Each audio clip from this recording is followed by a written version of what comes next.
السلام علیکم ورحمۃ اللہ وبرکاتہ۔ ایک مسئلہ یہ ہے کہ نماز سے فارغ ہونے کے وقت جو سلام دائیں بائیں جانب پھیرا جاتا ہے، وہ سلام ہم کس کو کرتے ہیں، وہ کس کو کیا جاتا ہے، اس وقت دل میں کیا ہونا چاہیے اور امام اور مقتدی کی نگاہ اس وقت سلام پھیرتے وقت کس جانب ہونی چاہیے۔ ایک شخص یہ کہتا ہے کہ امام اپنے مقتدی اور فرشتوں کو سلام کرتا ہے، اس پر دوسرا شخص یہ کہتا ہے کہ مقتدی کو سلام کرنا یہ جائز نہیں ہے، کیونکہ اس دور میں اب منافقین، دیوبندی اور ایسے بہت سے مذہب کے لوگ نماز پڑھتے ہیں کہ جو اسلام کی روح سے، شریعت کی روشنی میں وہ اسلام سے خارج ہیں۔ بہت سے مذاہب کے ایسے لوگ بھی ہیں جو جماعت میں شریک ہوا کرتے ہیں، اس لیے مقتدی کو سلام کرنا جائز نہیں ہے، مقتدیوں کی نیت کرنا یہ درست نہیں ہے۔ حضور کے زمانے میں حضور کے پیچھے منافقین نماز پڑھتے تھے تو حضور کی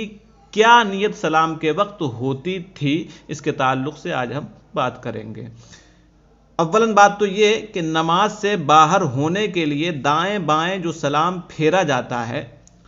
اس میں امام داہنی طرف کے سلام میں ان مقتدیوں کی نیت کرے گا جو داہنی طرف مقتدی ہوا کرتے ہیں، اور بائیں طرف کے سلام سے بائیں طرف والوں کی نیت کرے گا۔ نیز دونوں سلاموں میں کرامن کاتبین جو اعمال لکھنے کے لیے مقرر کیے گئے ہیں، اور ان ملائکہ کی بھی نیت کرے گا، ان فرشتوں کی بھی نیت کرے گا کہ جن کو اللہ تعالیٰ نے حفاظت کے لیے مقرر کیا ہے، اور نیت میں کسی عدد کی تعین وغیرہ نہیں ہے۔ رہے مقتدی کہ وہ کس کی نیت کریں گے، تو وہ بھی ہر طرف کے سلام میں اس طرف والے مقتدیوں اور ملائکہ کی نیت کریں گے جس طرف وہ سلام پھیرتے ہیں۔ مثلا داہنی جانب جب سلام پھیریں گے تو داہنی جانب کے فرشتوں کی اور مقتدیوں کی نیت کریں گے، جب بائیں جانب سلام پھیریں گے تو بائیں جانب جو فرشتے ہیں اور جو مقتدی ہیں ان کی نیت کریں گے، اور کرامن کاتبین اور دیگر ملائکہ کی بھی نیت کریں گے۔ البتہ جس جانب ان کے امام ہو ساتھ میں اس امام کی بھی نیت کریں گے۔ اور اگر تنہا نماز پڑھنے والا ہے تو وہ شخص صرف ان فرشتوں کی ہی نیت کرے گا کہ اس کے داہنے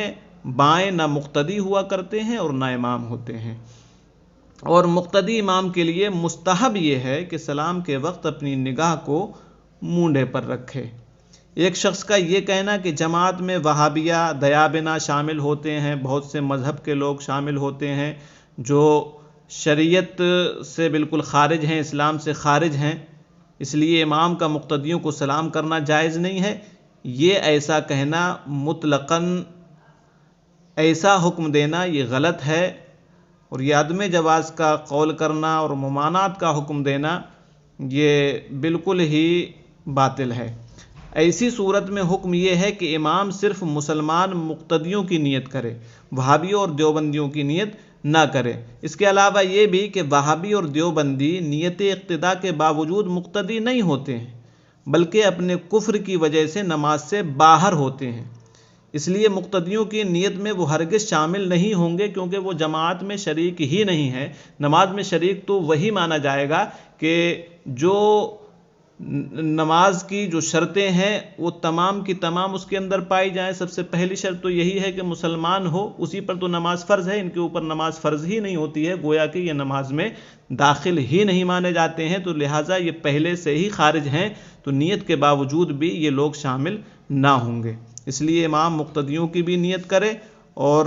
جو اس طریقے کا فتویٰ دیتا ہے، ایسا شخص جو قول کرتا ہے کہ نیت مقتدیوں کی نہیں کرنی چاہیے، یہ قول درست نہیں ہے۔ خود نبی اکرم صلی اللہ تعالیٰ علیہ وسلم نے فرمایا ہے کہ جب بندہ سلام پھیرے تو